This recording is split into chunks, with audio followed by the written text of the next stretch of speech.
With that down, let's move into main topic number 3. And our third main topic today gets submitted to us by Angel A. And Angel A writes, "Hey, John and crew.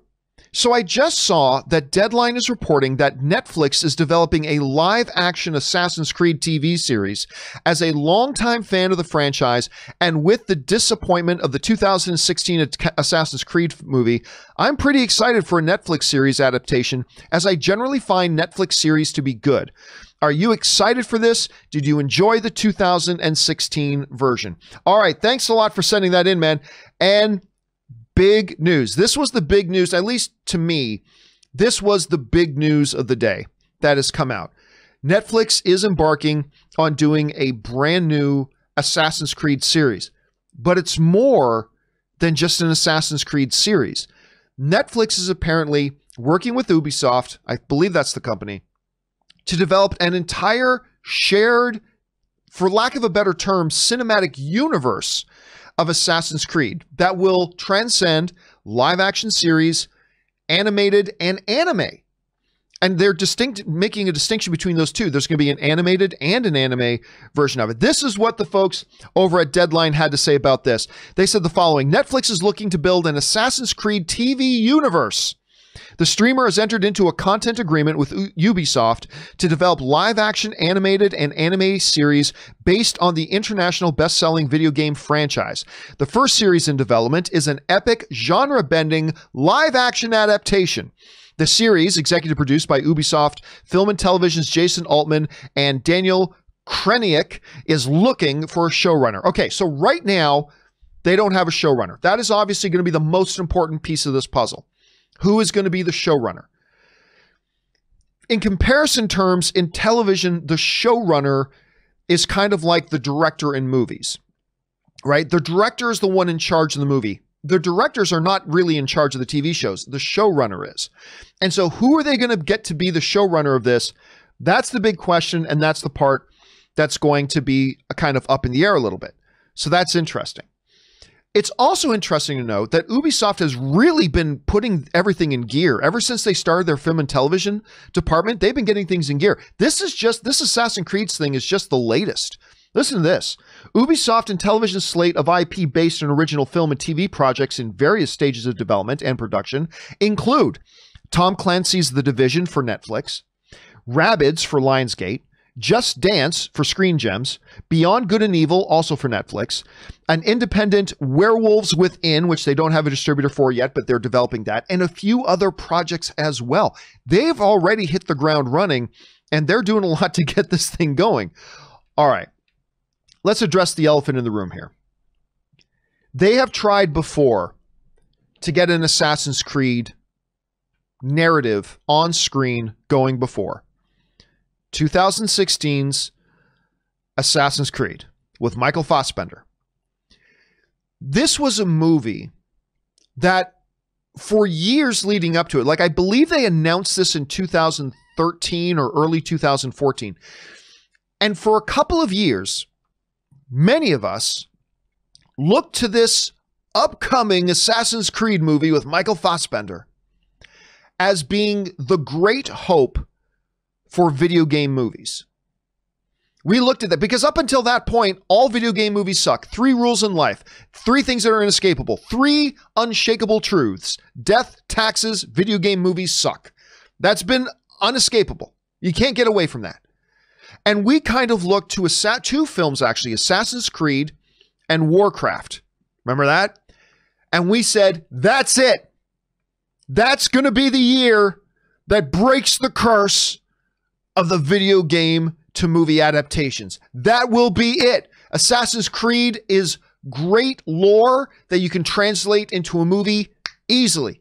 World of Warcraft is a sprawling, epic, popular mythology that you can tell almost any story in that you want. This is going to be great. What happened? Well, as far as World of Warcraft goes, I kind of like World of Warcraft.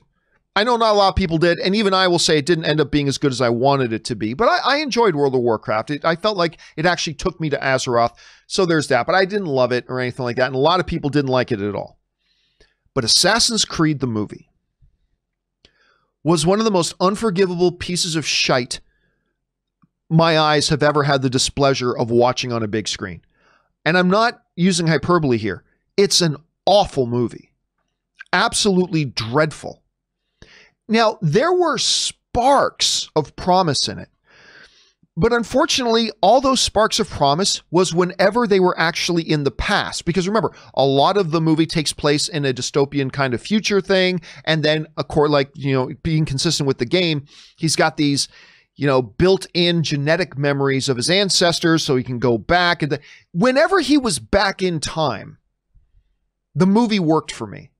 Actually, I quite enjoyed it. The problem was such a small percentage of the movie actually took place in that time period that it was kind of nulled. It was eradicated. It was left impotent because everything else about the movie was completely horrid garbage.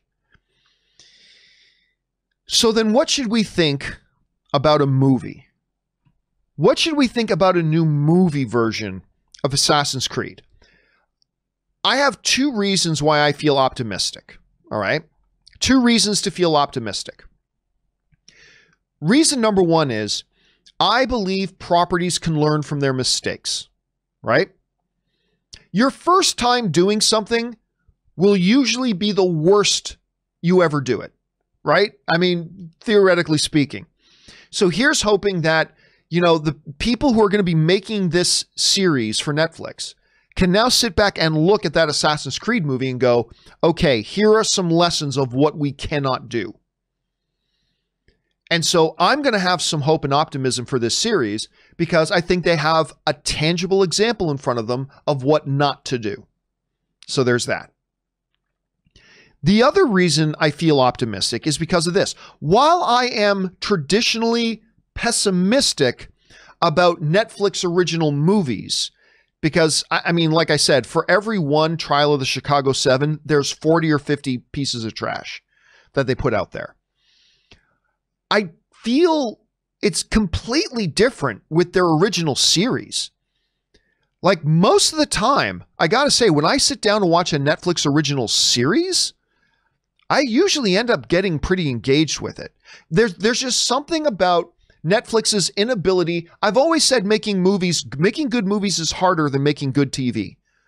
It absolutely is.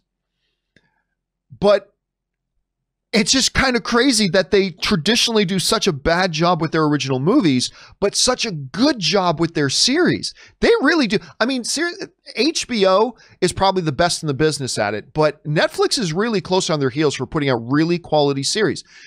If you want to look to a third reason to be optimistic, maybe you could say, it'll give more time to explore lore. But you can either tell a good story or you can't.